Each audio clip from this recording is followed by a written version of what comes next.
All right, so Alzheimer's. Does anyone here know what this means? Raise of hands to whoever knows what this means. Well, scientists say that Alzheimer's is actually a progressive disease that kind of, it decreases your memory and kind of gives a lot of problems to your motor functions.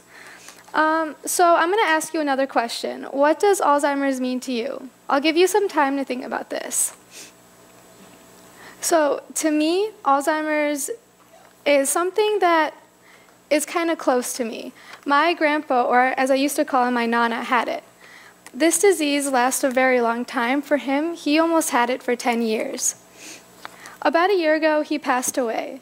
So I'll give you some background on his life. He was about a teacher and a principal for almost 50 years in India. He was an English professor, and even after school, he would give tutoring, and he would tutor kids with science and English after school, every day after school. So he was a very, very smart man, and seeing this disease take so much away from him, it was kind of heartbreaking.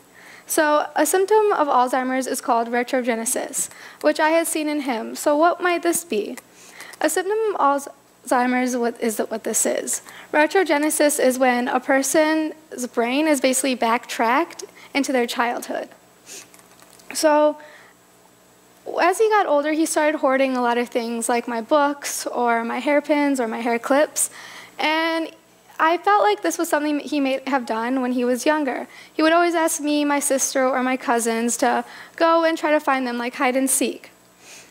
In his case, as I told you, he was an English professor.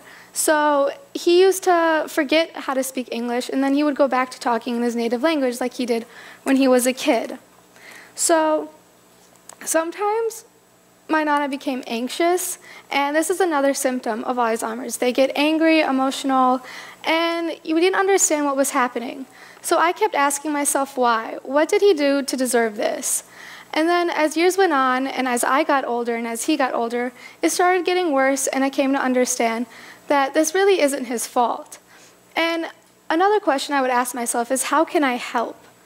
So I just decided that maybe he just needs patience. As teenagers, that's the one thing we can give him.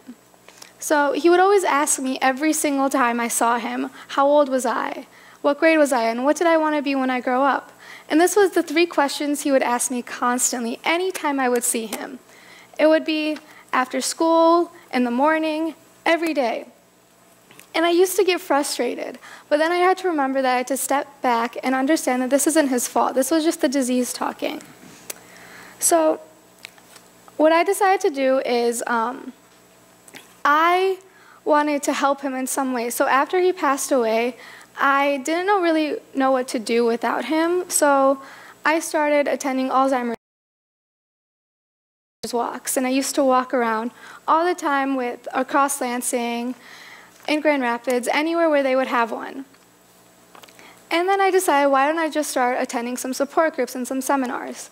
So one day, I actually took my family along with me to a seminar about Alzheimer's, and I saw this thing called a virtual dementia tour.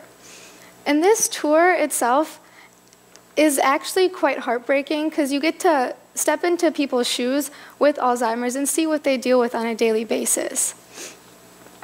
So I thought, well, researchers and scientists and doctors are trying to find a cure for this. I thought maybe I could do something to bring peace with my family and other families who are dealing with this. So I decided to attend a certification program for the virtual dementia tour. It was a 6-hour course, and after that I was certified. So in this tour, basically what you do is you have gloves, you have glasses, you have a headset, you have these things in your shoes that hurt a lot. And these are just a few of the things that people with Alzheimer's may have. And what it does is you walk into a room, a very dark room with strobe lights. And with these strobe lights, what they do is they kind of show you what the person is seeing when they walk in somewhere. And the headset itself has very loud noises, like sirens, people talking, so it's like there's voices in your head. You're given 5 tasks, and they might be easy tasks, like fill a cup with water, or maybe hang some clothes, or even writing a simple letter, writing just a word. And you may think it's easy, but having the headset, having everything happening with the gloves as arthritis and as the glasses as cataracts, it's harder than what you would think it would be. So I have taken this tour twice, and each time I've probably only gotten 1 or 2 tasks. And I thought when walking into it that, oh, this is going to be easy. I'll be able to figure it out. I can do this. But walking out of that, it kind of changed, I wouldn't say it changed me as a person. I would say that it changed my mindset.